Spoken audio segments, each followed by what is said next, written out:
May the 4th be with you. It is Star Wars Day, and so what better day than to sit down, reassess, and rank all of the Star Wars movies. And this is going to be a ranking coming from what I would consider to be a movie fan more than just a general Star Wars fan. Obviously, I grew up with Star Wars like any kid did after the 1970s. Grew up with the original trilogy, then the special editions came out when I was really young. That's when I got to see them in theaters for the first time. Was a kid during the generation of the prequels, and it's kind of gone on from there. A lot of the new Star Wars stuff I don't really check out. Disney, I feel, has kind of dropped the ball. I watched the Mandalorian and the Obi-Wan Kenobi show, but after that I kind of fizzled out, but I've at least seen all of the movies. So this is going to be a general ranking of the theatrically released Star Wars movies, everyone, including the spin-offs, that has come out so far. And I'm going to be basing it purely subjective, not an overall what I think is the best made movie, but just my personal sensibilities. So this is my list, and my list, of course, is going to look a lot different than your list. So for May the 4th, I figured if you guys do like Star Wars, or at least the original movies, or whatever version of Star Wars you like, go ahead in the comments and put your personal ranking of the movies you've seen, or you could do your top 3, top 2, whatever the case may be. I also thought this would be fun to do because I've never really made a video on Star Wars. I've talked about Star Wars plenty of times in the live streams and various off-the-cuff videos, but I've never done a full review or anything like that for a Star Wars movie. So this will kind of be your video to kind of tell you exactly how I feel, my general overall thoughts on all the Star Wars movies. So here are our categories. Up in the S tier, the best of the best, masterpiece category. This is, of course, May the Force be with you. All right, right under that, we have the category of the high ground. So these are Star Wars movies I think are really, really good. They're just not quite masterpieces. They're like 4.5 stars out of 5. They're right there. They got the high ground, but they're not quite one with the Force.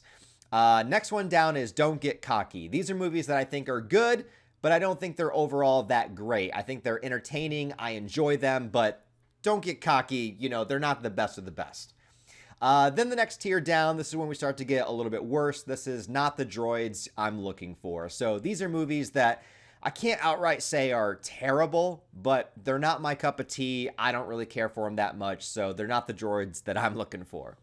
And then right below that is A Bad Feeling About This. These are movies that I just generally don't think are good. And then down at the bottom, the F tier, the lowest tier, is Hate Leads to Suffering, because watching these movies feels like suffering, and I am fully committed to the dark side at that point. And I'm going to rank these in release order, or at least I believe this is the correct release order. So we're going to start with the original George Lucas 1977 Star Wars. Before it was called A New Hope. Oh yeah, we're not going to really differentiate the originals and special editions. Maybe I should have done that too, but we'll just assume that it's everything combined. So original with the special edition. And this movie, of course, changed everything. This is a movie that is a direct inspiration to many things that we see nowadays. A lot of directors state Star Wars. They usually say the same movies. They usually say, you know, The Godfather, Jaws, Star Wars is always mentioned as one of the most influential movies of all time. And I still think, even to this day, this is an incredibly entertaining movie. Yeah, the story is basic. It's the hero's journey. But, you know, George Lucas threw so many things that he enjoyed in together and created something new. Obviously, there's the sci-fi stuff, but there's like, you know, Japanese samurai history in here with the Jedi Knights and everything. There's also like the adventure serials that he would watch, and that's how you get like the text crawl as an reference to that. And what I find so fascinating too about the original is I like this idea that this is before Star Wars became a franchise, before these big, you know, shared universe, you know, big conglomerate, gigantic franchises that cross between all different types of mediums. You know, before there were re-releases and multiple sequels, back when he was making this, like, you imagine the balls on this guy to want to, like, have a main character be, you know, this giant, hairy Wookiee man. You're also introducing so many things that would become staples and that so many other franchises would try to copy. You have the lightsabers, you have the intergalactic battles, you have the lore of the Jedi and the mystery of it. And that's what I like so much about the original too, is that I kind of like that there's not Jedi everywhere. I kind of like that it starts after the Jedi have been wiped out, and it's like this mysterious thing from the past, and there's remnants of it, and Obi-Wan Kenobi still exists, and Darth Vader is obviously connected to it in some way. We can see what the Force is, but it's not directly in our face. It's kind of just like it opens up your imagination in a way where I think now that there's so much Star Wars, that's kind of taken away. Like, I kind of like not knowing what the Clone Wars were. I kind of like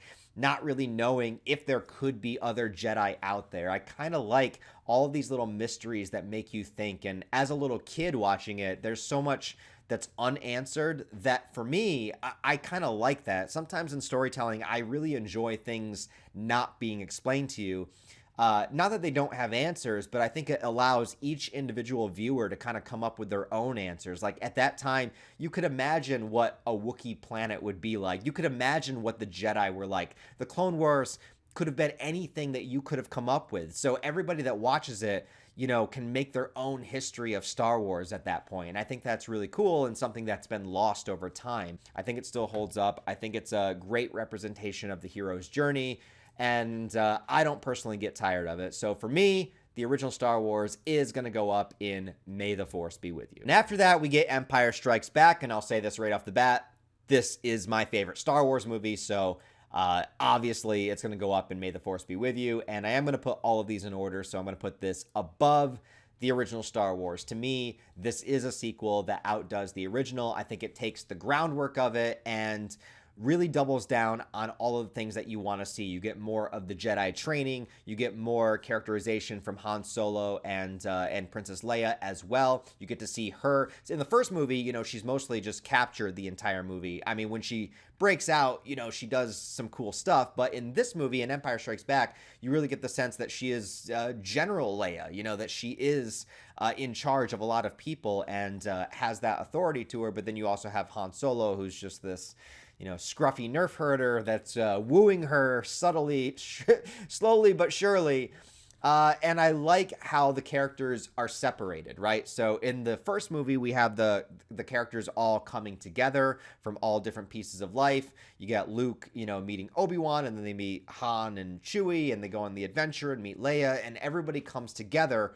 What I like about Empire Strikes Back is right in the Battle of Hoth, everybody goes in their separate directions, right? So you have a story for Luke that is happening over here, and you have the story for Han that is happening over there, and then you also see so much more of Darth Vader. And as cool as Darth Vader is in the first movie, in Empire Strikes Back, you really see why he's in the position that he's in.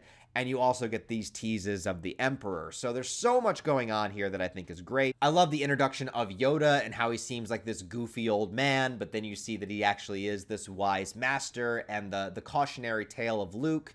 I know it's kind of strange to think about it now, but at the time, you really feel like maybe Luke could go in either direction. Like his future is not yet set in stone. And there's this kind of thread line where Luke wears white in the first movie, but then gray in the second movie and black in the third movie, because it's like his, is he going to follow in the same footsteps as his father?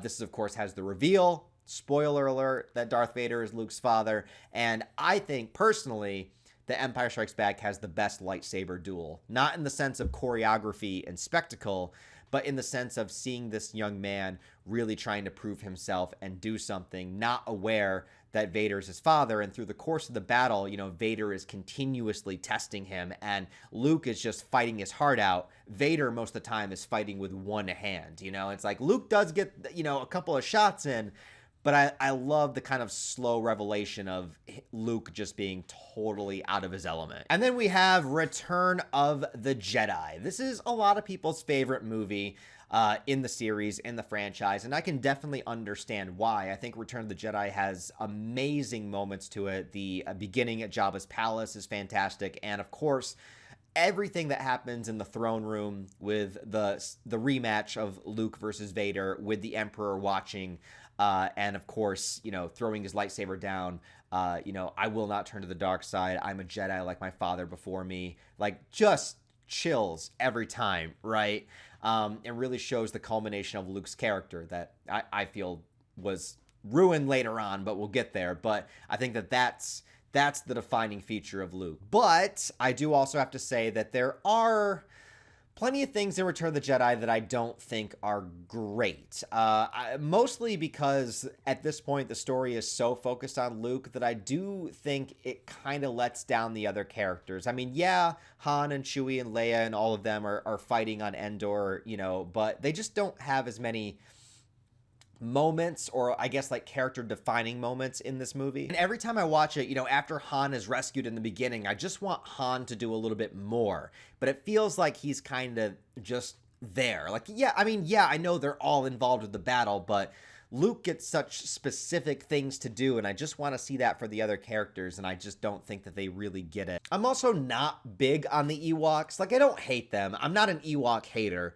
But I think that at one point they wanted to make this a planet of, or a moon, I don't know how specific I need to be here, but they were going to make it Kashyyyk, like the home world of the Wookiees, and that never came to pass. And I just imagine a movie where we have a bunch of like giant Bigfoot fighting the Empire instead. But I do think this is a good movie, and I do think it's a solid conclusion to the trilogy.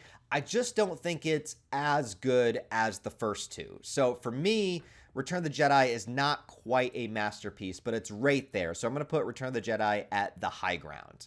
And I know already right there, a lot of people are going to be mad at me, but I just don't think it's quite as good as the first two, but I still really like it. It's still my third favorite Star Wars movie of all time. Now, after that, there were no Star Wars movies for a long, long time until the year 1999, which I'm sure probably a bunch of people watching this video were not even born yet, but I was, and I was 10 years old, and this movie came out at the perfect time for me. And I will let you guys know that despite what I may say about episode 1, or despite what anybody may say about it, I want you to know that the theater experience of seeing episode 1 for me personally was probably the greatest movie theater experience of my entire life. Because I remember back then it was the midnight screening, and it was a big deal. It was a surprise present from my parents. They got us tickets because back then, there were no Regal apps to get tickets. You had to actually go to the theater, and you had to go early, and you had to get tickets before they sold out, right? And somehow my parents managed to pull it off. They got a ticket for my dad, my mom, and myself, and it was for the midnight premiere. So this was before movies started premiering on Thursdays at like 7 p.m., 6 p.m. This was at midnight, Thursday at midnight, which was an even bigger deal because I was 10 years old, so that meant it was a school night. And my parents were letting me stay up late on a school night to go see a midnight movie, which was new Star Wars. That's already amazing. But I remember being in that theater, and it was filled, and it was the first time in my childhood life that I'd ever seen people that stoked about a movie. Like, I remember people dressed up in the Jedi robes and people with lightsabers, and when that Star Wars title came on and everybody cheered, I remember people actually laughing their asses off at Jar Jar Binks. Like, despite what we say about Jar Jar now, I distinctly remember people having a ball in that movie theater with Jar Jar's antics. And I remember people clapping when Darth Maul is chopped in half and falls down the corridor. I will tell you guys, man, like, regardless of the quality of this movie or how much it's held up over time, nothing will ever take away how great that movie theater experience for me was. Literally the greatest movie theater experience I've ever had in my life. And since I was so young, I don't think any theater experience could ever really top that unless it was like my movie that I made and people were loving it. But besides that, I think that is going to be the greatest theater experience of all time. But take all that away for a moment, and I have to actually judge it on the movie itself. There are a lot of things I like here. The thing I love about the prequels is that it's George Lucas really making what he wants. And I think deep down in the core of me, even if I don't necessarily agree with decisions that are made, or even if I like or dislike the film, the thing that I love is filmmakers doing what they want to do. Like saying, F everything else. This is the story I want to create. This is how I want to tell it. And this is what I want to do. I think that there are plenty of mistakes in the prequels, but I don't think that they're all a train wreck. Star Wars Episode 1, for me, I think I'm going to have to put it somewhere in the middle. I'm going to put it in not the droids I'm looking for. I respect it, and there are plenty of things I like in it, But overall, it's not necessarily a movie I go back and rewatch that much. And there are things about it that annoy me. I'm not blaming the actor, and I think that people that blame actors for characters in movies and attack them and send them death threats is like, for some reason that happens so much in the Star Wars fandom, and I don't understand why. But anyways, Kit Child Anakin, he does get on my nerves. He does annoy me. Again, it's not the actor's fault. All right, this could be any little kid character in a movie. Any little kid could have had the same problem. The Duel of Fates is great when you see Qui-Gon and Obi-Wan fighting Darth Maul, but it's constantly intercut with like Anakin in the ship being like, "Let's try spinning."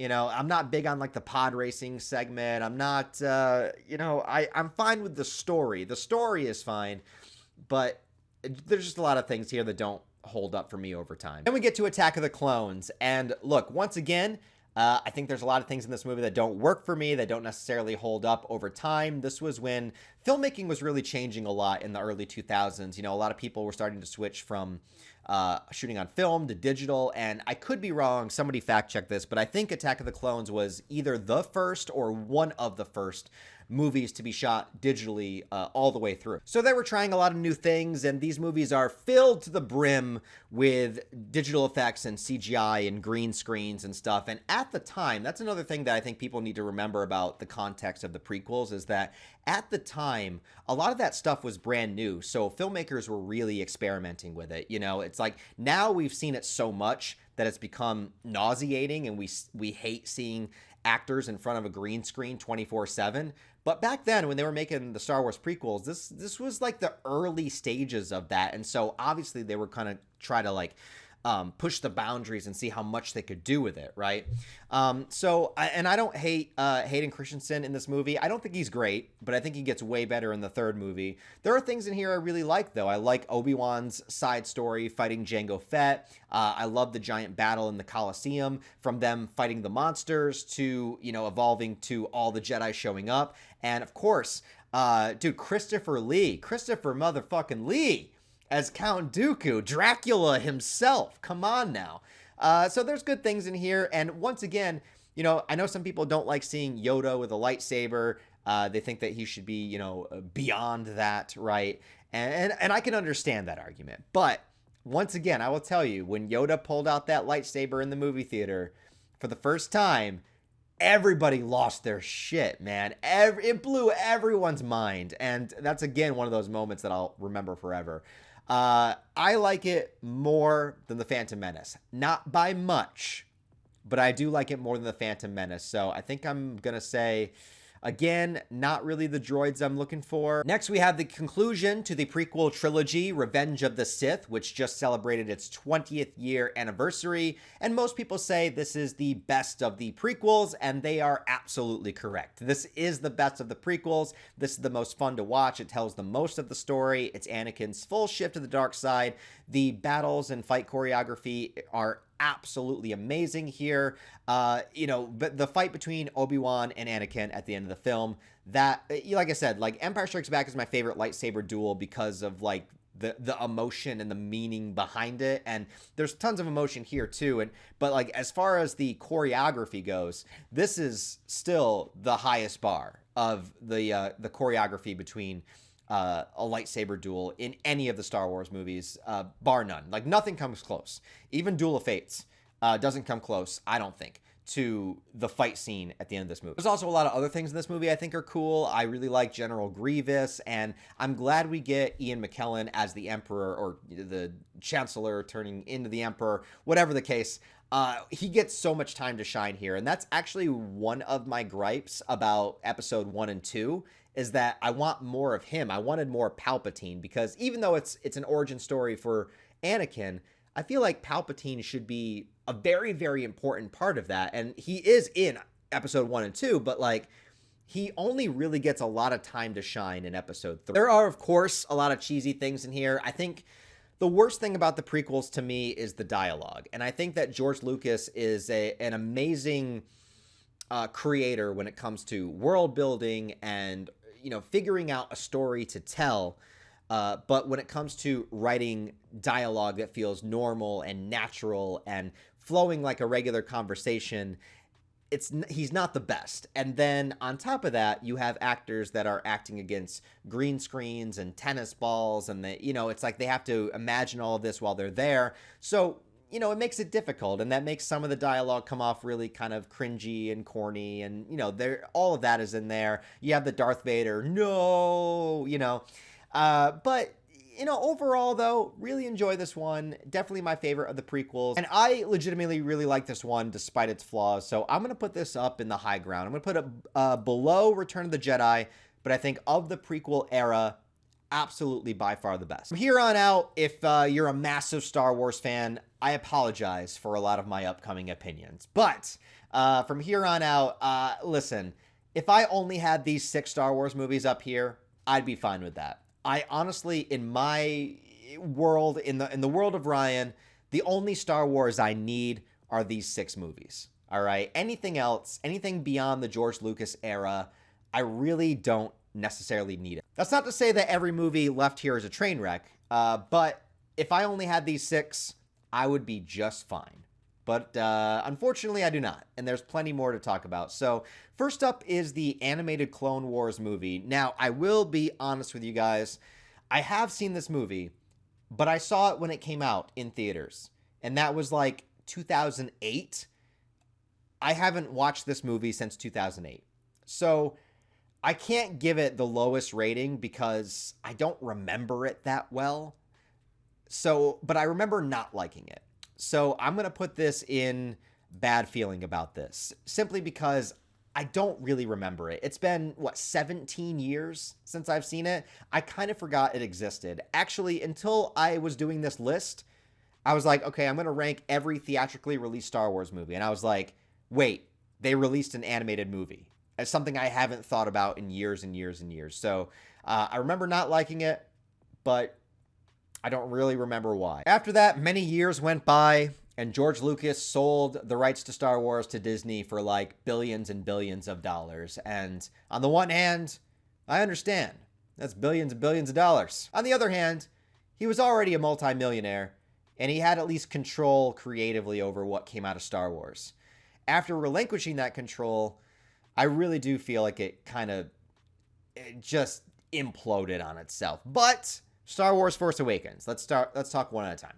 All right, so when this movie came out, I didn't hate it. I thought it had a lot of potential to it. I didn't really like how they were recycling the same thing. Like, what is the First Order? Why did that come out of this? Like, who is Snoke? Like, all of these questions, but whatever. Questions are fine. We'll get answers as time goes on.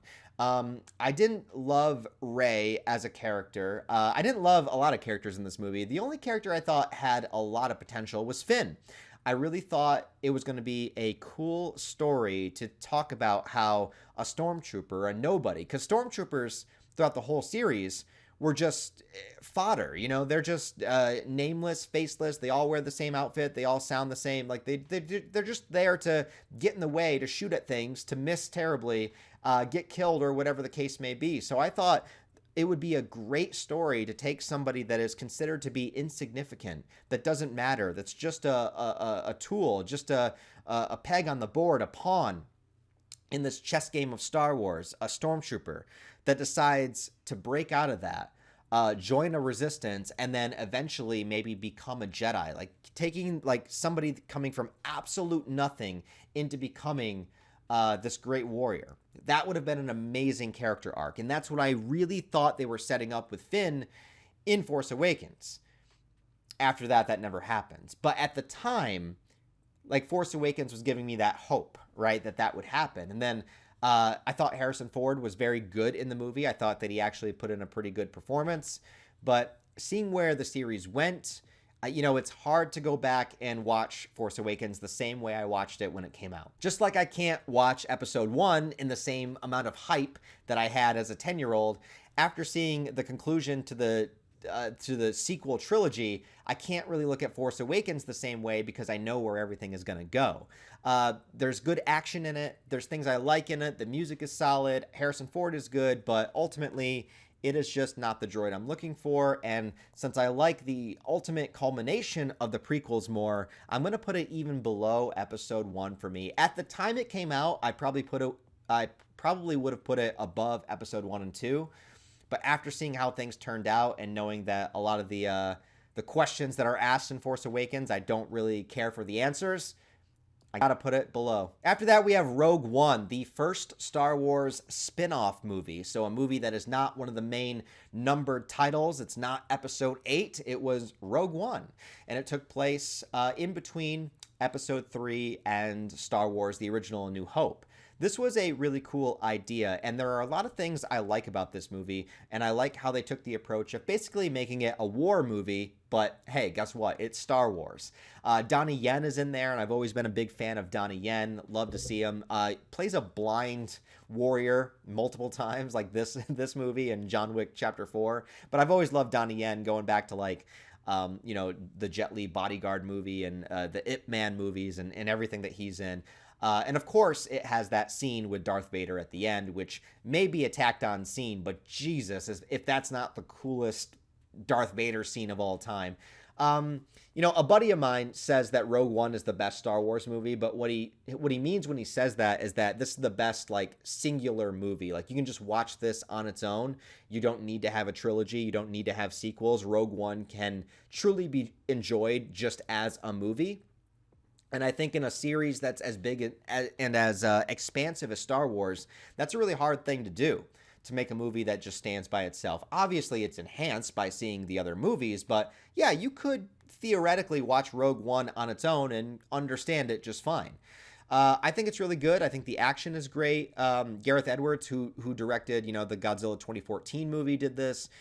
He did a really good job. And I think that this one for me is going to be pretty high, but it's don't get cocky. I think this is a really good movie, but I don't think it's the best that Star Wars has to offer. I think the four above that, I do think are better. And in the world of Star Wars, what I go see a Star Wars movie for gives me more of that. But as just a solid, good, entertaining, well-directed movie, yeah, it's damn good. From here on out, though, there's no joy to be had for me. I'm going to be honest with you guys. I don't like either of these three movies that are next. So The Last Jedi severely let me down. I know it has its defenders and people that love it, but there were so many things that I hated about this movie. One is ruining Finn's character and where I was hoping that would lead, and having his entire plot in this movie to be hanging out at a casino and weird CGI animals, whatever.